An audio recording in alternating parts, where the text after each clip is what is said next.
Soon, he reached Indrath clan's castle. Its entrance had a massive golden gate. Arthur was a bit anxious but still kept walking while carrying Sylvia.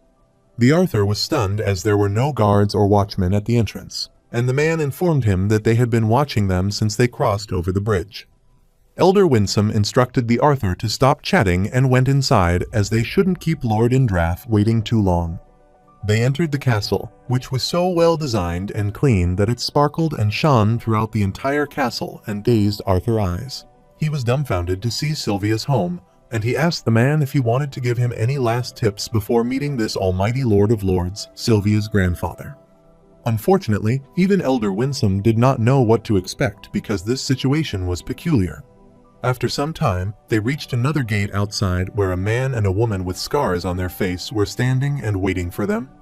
The woman was pleased to see Elder Winsome back and delighted when he finally brought the human boy. The man named Cygnus wondered if it was appropriate for a human child to carry the princess. Elder Winsome instructed Cygnus to let it be as they are bonded, and the Arthur inquired if they could now let them go in or not. So they turned back, went toward the gate, and opened it for them to let them in, and they went inside. The Lord sat on his throne inside the room while indulging in his deep thoughts. Elder Winsome knelt before him and greeted his Lord Indrath, who instructed the elder to stand. The Arthur wondered if this man was Lord Indrath, but his aura was strange, and he couldn't sense it. The Arthur was startled as suddenly he started feeling excruciating pain running down his whole body. Unable to predict such a hasty change, he wondered what was going on as the sign on his body started burning abruptly, and he knelt. Lord Indrath sighed, and Arthur was stunned as suddenly his body stopped burning and Sylvia was missing from his arm. So he surprisingly looked toward the Lord and wondered how he did that. Lord Indrath noticed him staring at him and inquired what the matter was and if he was not allowed to embrace his granddaughter. The Lord was looking at his granddaughter and was astounded as he could see that Arthur had done nothing to train her because her mana level was insultingly low. Seeing how his granddaughter appears to have gone into a hibernating state right now, he could tell that Arthur might have strained her. The Arthur furiously clenched his teeth, but Elder Winsome apologized to his lord as he thought he should have trained Lady Sylvia while he was in Dicathan. The elder asked Lord Indrath if it was his liking, and then he could start her training immediately. The Lord refused as he personally wanted to look after Sylvia and train her, which further infuriated Arthur, and he forcefully clenched his hands. Lord Indrath adorably patted her head, which startled her, and she became conscious and was a bit cluttered. She stared at the Lord with confusion, then looked behind Arthur and called him her father. She asked where they were. Arthur told her they were far away and inquired how she felt now. Sylvia yawned as she still felt sleepy and asked for permission to go back to sleep, and the Arthur nodded his head, telling her to sleep. The Arthur asks the Lord, as Elder Winsome has already explained what is needed of him, but the Elder has yet to fill him in on why exactly he was brought there. If it was simply for training purposes, Arthur supposed that some remote dungeon in Dicathan would be more suitable than getting him to the land of deities, Ephiatis. Lord Indrath uttered that he had deemed Arthur a necessary piece to help them against Agrona and his growing army. The Lord takes it as a yes that the Arthur has already understood the mutual benefit of winning the approaching war. The Lord explained that it would be most beneficial to assign several specialists to help Winsome train the Arthur during his stay there.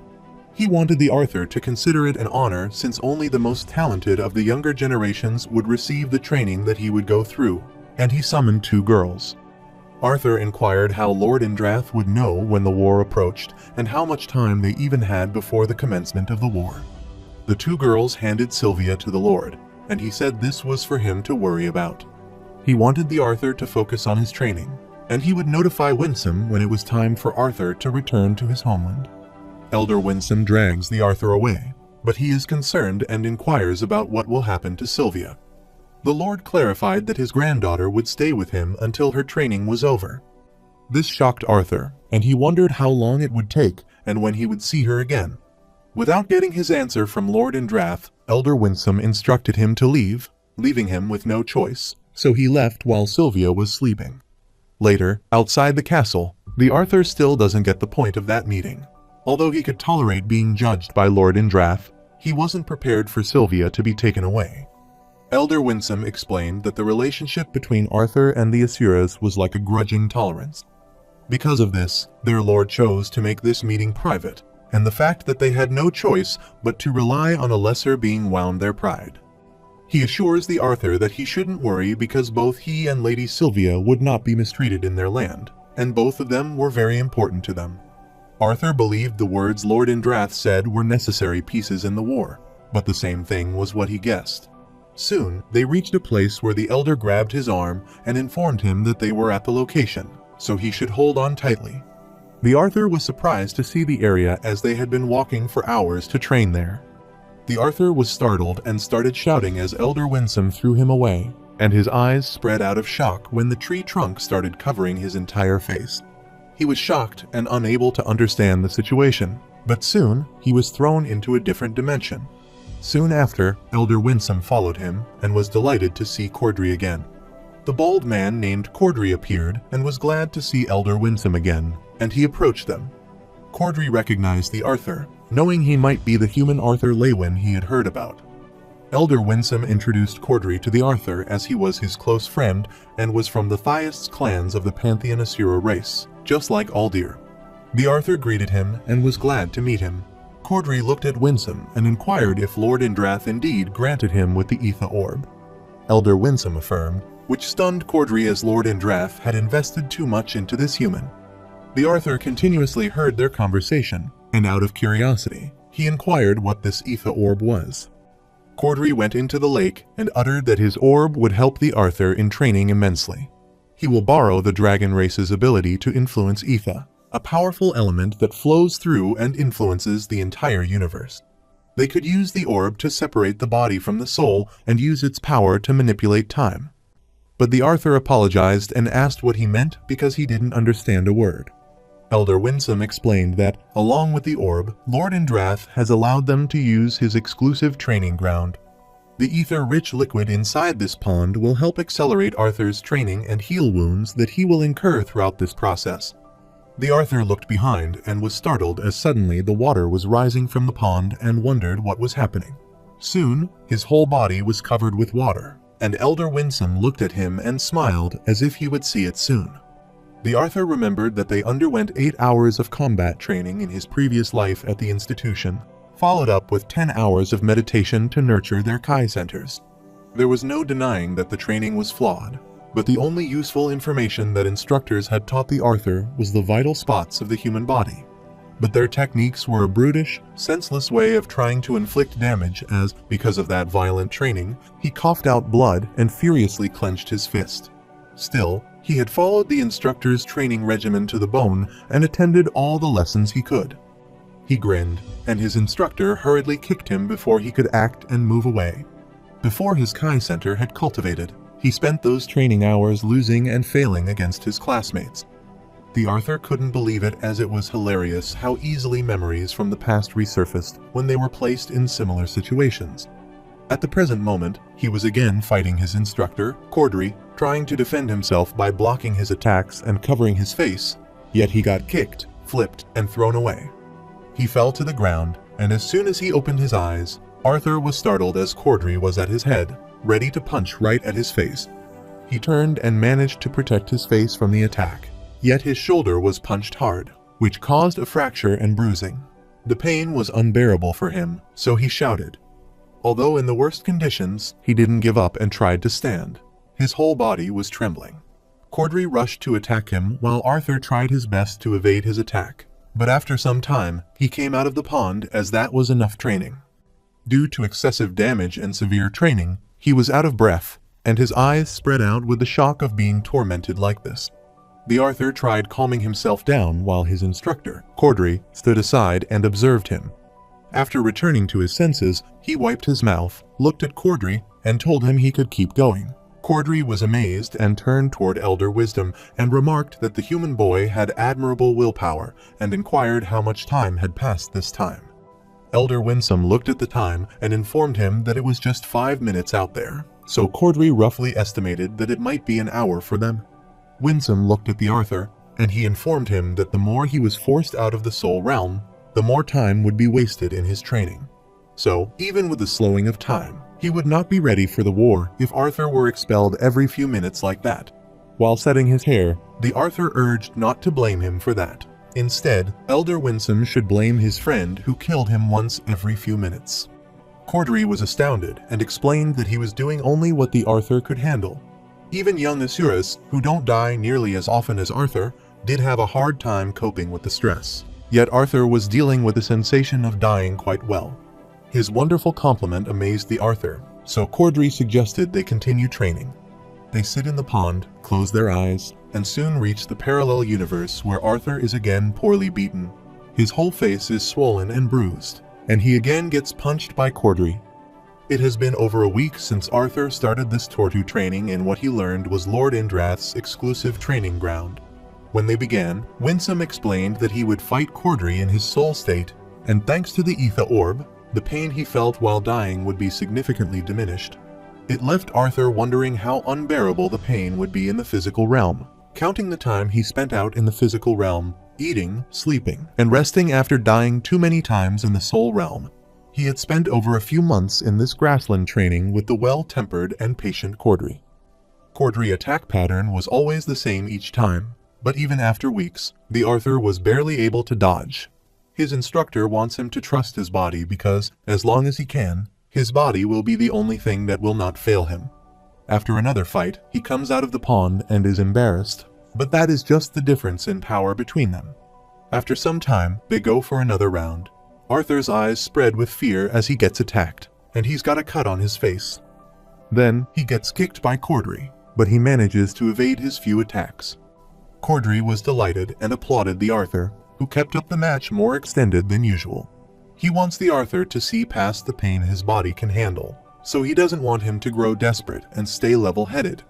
Corddry attacked him with his elbow, which he managed to evade without being attentive toward the other attack, and he got kicked in his face and thrown away. He was again lying on the grassland with a swollen and injured face when Corddry approached him and remarked that Arthur managed not to get himself killed.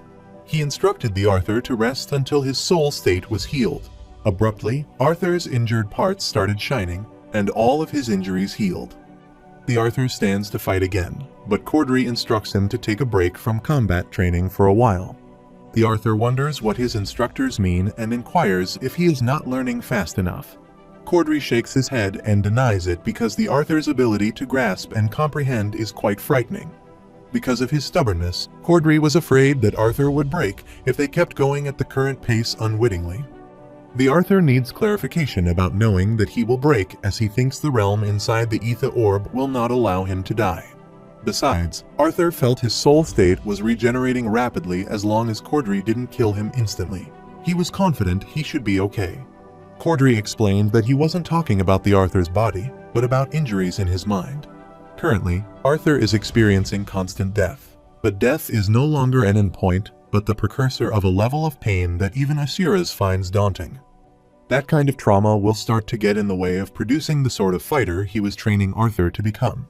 When they were talking about this level of pain, too much of it and his body will instinctively try to save itself regardless of whether he wants it to or not. So, just enough pain will make it his most reliable sword and shield, which could adversely damage him.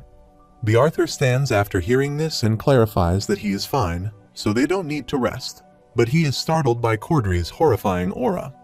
He furiously approached him and then rushed and punched Arthur straight in his chest. Corddry's fist pierced through his body. The Arthur coughed out enormous blood and fell on the ground. Corddry called him and remarked that his experiences and instincts differed from most people. As much as there were things to be taught to Arthur, there were also many things he would have to unlearn simultaneously. He patted his head and promised to mold Arthur into an unparalleled fighter, not just among lesser beings, but also among Asuras, and he pulled out his arm from his chest. He was trembling, but he didn't understand where it was because of the lethal wound in her chest or the excitement from training with a skilled mentor. Or maybe it was from the war they'd have to prepare for. He excitedly looked at the sky and felt it was a mixture of all three. Later, they fought again when Corddry approached him and seemed like a monster and a true predator. Corddry informs the Arthur that he is coming, so he should be prepared. Arthur gets into his position and starts attacking him as soon as he reaches close to him. He curses his fortune because no matter how hard he tries, he fails to land even a single strike, instead get attacked again. Over a month had passed in the outside world, which means about a year had passed in this parallel world. The Arthur looks behind to find his instructor, but is startled as he isn't there. He appears from another direction, hurriedly attacking him. Cordry appraised the Arthur as his movements improved, even with his aura's suppression. He attacked Arthur, which he tried to block, but was pushed back by his tremendous force. While trembling, he still didn't lose hope and rushed to attack his master. But on his way, his body couldn't bear to move further, and he knelt. Cordry applauded him as his performance wasn't bad. His master returned to his usual self, and Arthur lay on the ground and asked his master how long he had lasted with King's force this time. Cordry assured him that he was improving, which made the Arthur think that he might not be able to last long enough. But his master didn't want him to dwell in seconds and instructed him to stand again. But he shouldn't use any weapon this time. Cordry knew that Arthur preferred sword fighting, and he wanted to say that Dawn Ballad was a fine partner. However, as a mage, hand-to-hand combat remains the most versatile and adaptive form of fighting. For the sake of the coming war, he wanted to mold Arthur's bones, develop his muscles, and train his mind to its limit so that he would become the knight who protected his continents and his loved ones. His master knew the Arthur had impressive training in melee combat, but this fighting style is more suited for dueling against a single opponent. Since asuras are not allowed to partake in this war, their descendants and the mixed blood will be their most potent forces. Cordry wants him to expect to be in a situation where he will be surrounded by enemies with asura's blood coursing through them. The restriction of mana usage placed on Arthur will help him learn precise mana usage. When it comes down to mana, physical combat augmented with proper and accurate mana usage will be the most efficient and dependable way of disposing of his enemies. The Arthur understands his master's instructions and gets into his combat position. Cordry approaches him and says that the first lesson he taught Arthur was how to stay alive and fight and dodge at higher speeds. So, the Arthur's lesson after that is fighting under conditions of substantial pressure. Thus, combating the effect of Cordry King Force, or killing intent as he calls it, strengthened his tolerance considerably these past few months.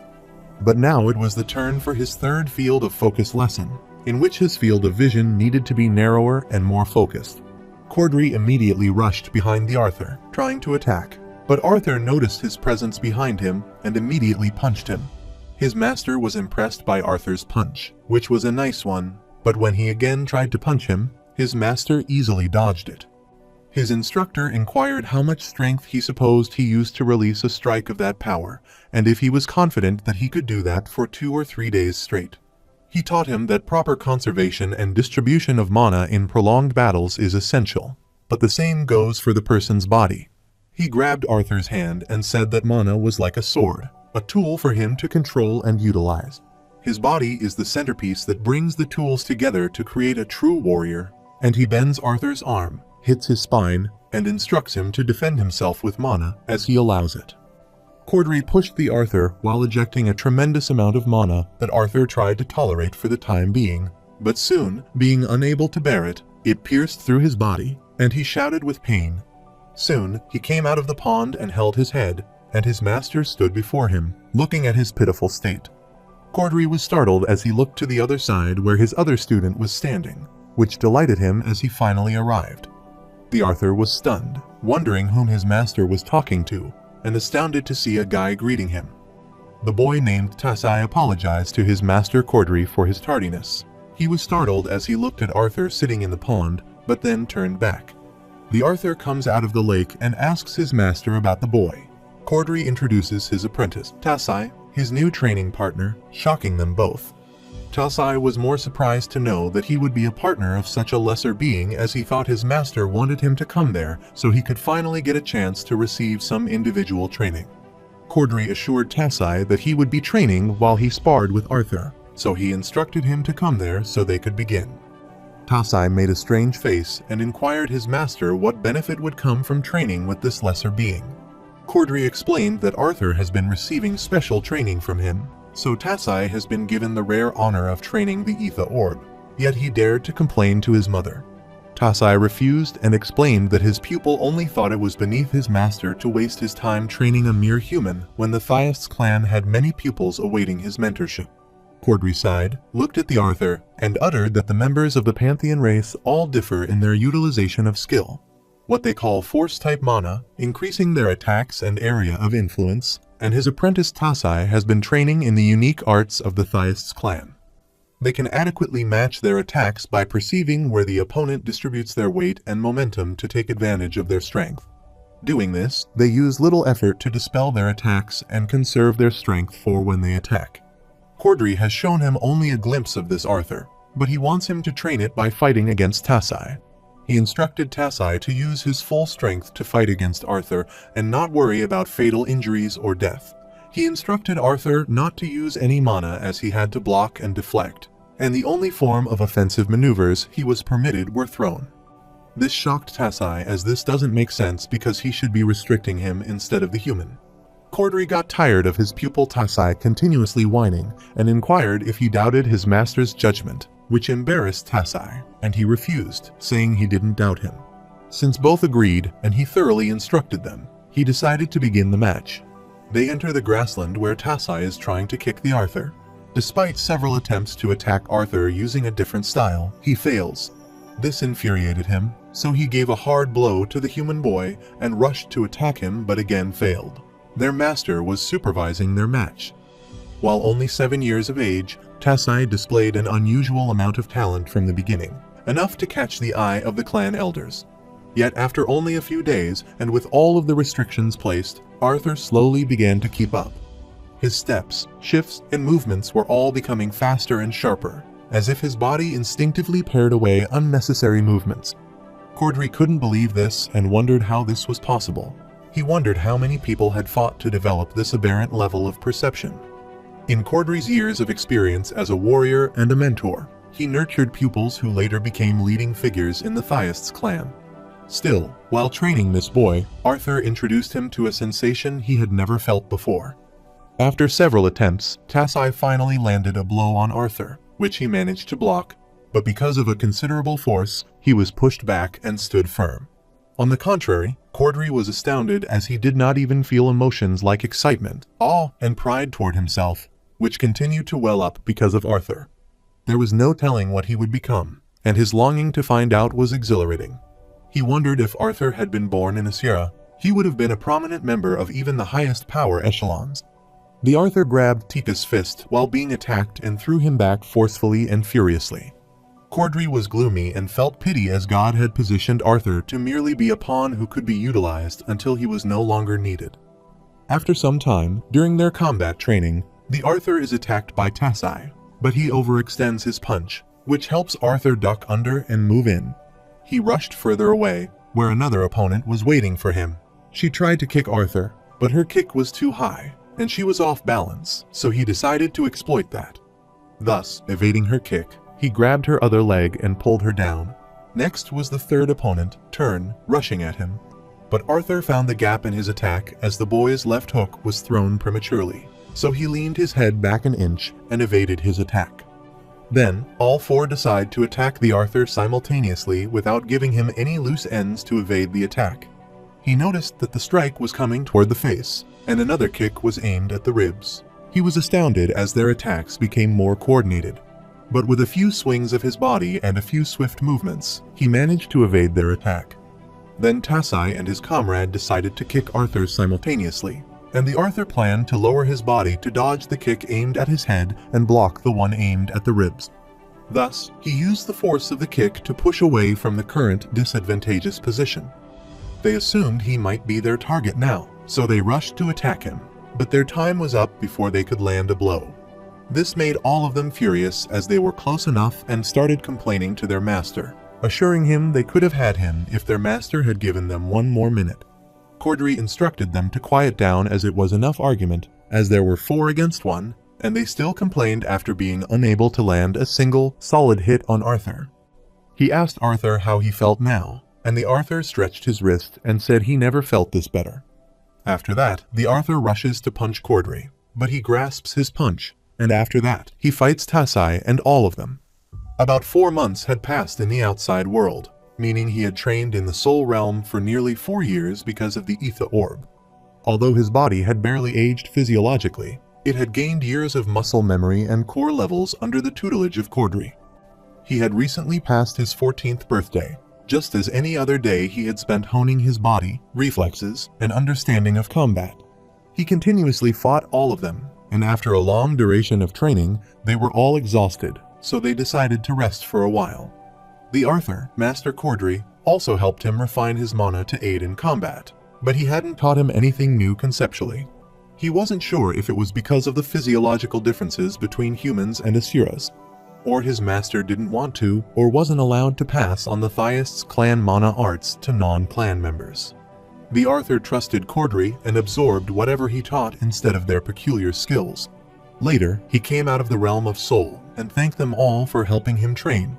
But they didn't like him, so they all turned their faces away, and Tassai was furiously staring at him, making Arthur gloomy.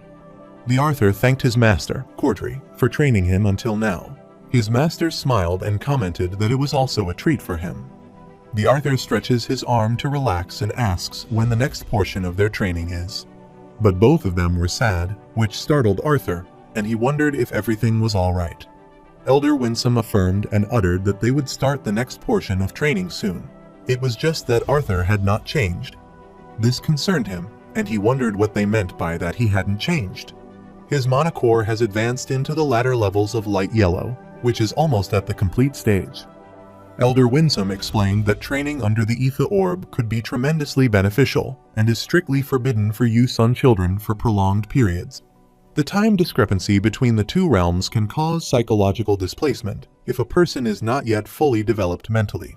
So, even Lord Zindrath and Cordry hesitated to use it with the Arthur, but the impending war gave them no choice. Yet Arthur's speech, demeanor, and mentality were no different from before the training began. Although his mind has aged 3 years during training there, he has not displayed any changes an average child should have undergone. The Arthur explained that he has been advanced for his age and mentality his whole life and has grown accustomed to presenting himself as such. Becoming a professor at Xyrus to educate students his age helped with that. This relaxed Elder Winsome, as this was all the better for them and Arthur's training. Elder Winsome also thanked Cordry for his help and knew that anyone else, even among the Asuras, would be subpar compared to his expertise in close-quarters combat. But Cordry doesn't need to say thanks, as he knows that Arthur must be well-trained to have a chance against those mutts. He put his hand on the Arthur's shoulder and reminded him that the mages in Alakria have been taught and guided by Asuras. Mana arts on that continent are generations more advanced than they are in Dickathon, and it frustrates him deeply that their hands are tied like this. But breaking the pact could result in a war that would destroy the world itself, and if they didn't want that, it was up to Arthur and his peers to fight them. The Arthur bid farewell to them and left. On his way, Elder W&D Som gave him a scroll. He opened it, read it, and was worried. After reading the scroll, they have been covering their journey quietly when the Arthur breaks the silence. He asks the Elder if the information the director gave that Cynthia Goodsky provided them with these so-called 4 sides is his target, as he assumes it is that way. The Elder explained that, as per the letter, they had learned that each of the 4 sides also has a retainer. They are a personal aid and direct subordinate, each capable of quickly dispatching a lance.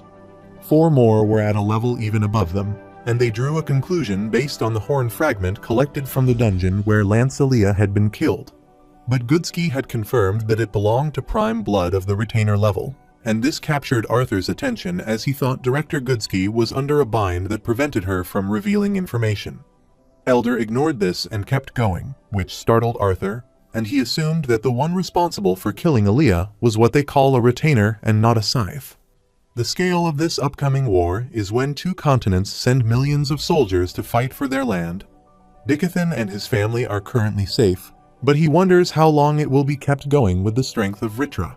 He denies it because at least now he finally has a goal, which is a solid number of enemies to work with, and he has his targets. Finally, they reach the cliff, where the Elder informed him that this was where he would be training next. The Arthur was pissed off to know about this, and Elder Winsome instructed him to remember what he told him about his next training. The Arthur rambled that he couldn't use anything except for the items in his bag, and he couldn't use external mana arts. which was correct, so Winsome handed him a bag and supposed he understood what he needed to obtain to complete his mission. He needed the pelt of a raptor squirrel, the beast core of a silver panther, and the claws of a titan bear. These items will prove somehow that Arthur is ready to learn more about the will that Sylvia left him. Elder Winsome remembered that there was one more condition, and he handed him a bell and instructed him to wear it all the time. He asked the Arthur to tell him by breaking the bell when he had collected all the items on the list, and he recommended that he retrieve them in that order. This irritated the Arthur, and he had questions about his training method, which was quite bizarre.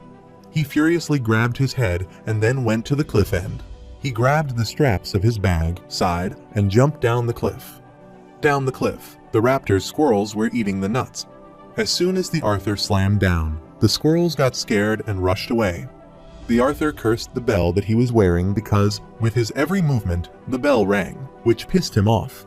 He stood and moved away in search of his target, and he started peeking in the bushes to search those raptor squirrels. After observing the raptor squirrels for a few days, he learned that the bell wasn't the only thing alerting them about his presence. Although the bell didn't help him, he discovered they were also susceptible to his mana. Raptor squirrels were at the bottom of the food chain and had developed extremely acute senses to compensate for their lack of physical strength. Hiding his presence wasn't enough to lure them, so he had to figure something else out first. He decided to figure out how to catch that squirrel later, but first he had to get close to them. He tried to withdraw all of the mana continuously circulating in his body, thus leaving his body unprotected in these unfamiliar grounds, which was the risk he had to take. However, it wasn't enough to retract his mana, and he kept doing this. Soon, Arthur realized it was also indispensable to clear his mind and intent when dealing with prey animals. After several hours of hard work, he exhaled and slightly opened his eyes. He saw raptor squirrel sniffing and quickly came out of the bush, which delighted the Arthur, but as soon as his face appeared from the bushes, the squirrel rushed away. This made him gloomy as everything he planned was easier said than done, and it took a few more days, but he kept testing their limits and learned 3 things. First, leaking even a bit of purified mana didn't necessarily drive them away, but alarmed them to the degree that it would be impossible to catch one. The second interesting thing he learned was that internalizing mana inside his body did not trigger their alarm signal. But too much concentration and focus forced his intent to bleed out, causing them to scatter. The last thing that the Arthur learned, and perhaps the most useful, was that external mana flow did not startle or even prompt them to take notice. He again prepared the meal for that raptor squirrel and sat down, trying to retract his mana and killing intent to attract them. As an augmenter, the mana channels responsible for spreading purified mana from his core throughout the rest of his body were more prominent than his mana veins, which were used to absorb unpurified atmospheric mana into the body. However, this technique balances the output of purified mana from his mana core through his mana channel and the input of atmospheric mana through his veins. It has been years since Sylvia taught Arthur mana rotation for the first time. He remembered that Sylvia instructed him to meditate and absorb mana while moving and perhaps while fighting if he was good at this. Now, he could use mana rotatory almost unconsciously, which would help him with this new technique.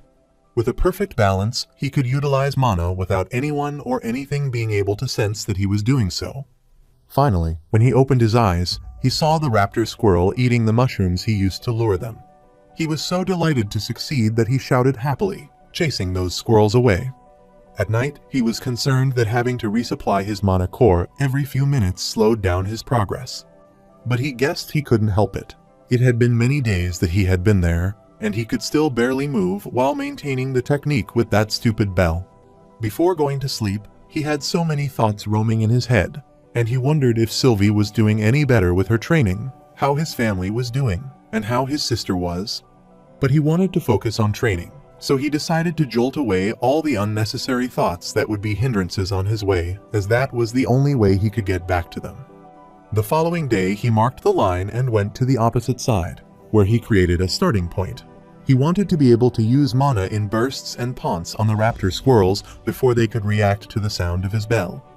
Arthur Lewin knew that he needed to reach the tree by the time the bell chimes, and to do this, he needed to utilize enough mana to instantaneously move at a speed faster enough not to shake the bell. At the same time, he balanced the input and output of atmospheric mana and his purified mana to camouflage his presence for the raptor squirrel tail until he arrived at the location. He tried multiple times, but his bell continued chiming after covering a few distances, which irritated and stressed him out. He recalled that his master Cordry stressed that controlling mana flow and power while manipulating his presence to hide or emit was critical to throwing off his opponent's sense. For this, he needs to erase his presence by using the barely traceable atmospheric mana to mask the output of his mana and instantly gain speed to reach his opponent. The Arthur wondered if that was the skill that Winsome was trying to test, so he tried multiple times, yet he left some traces.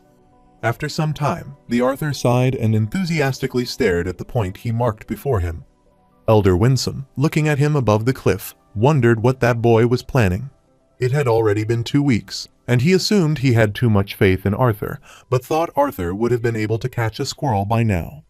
Elder Winsome looked at the squirrel and was astounded as he knew their tails could sense any mana fluctuation or movement in the area, but they are simple-minded.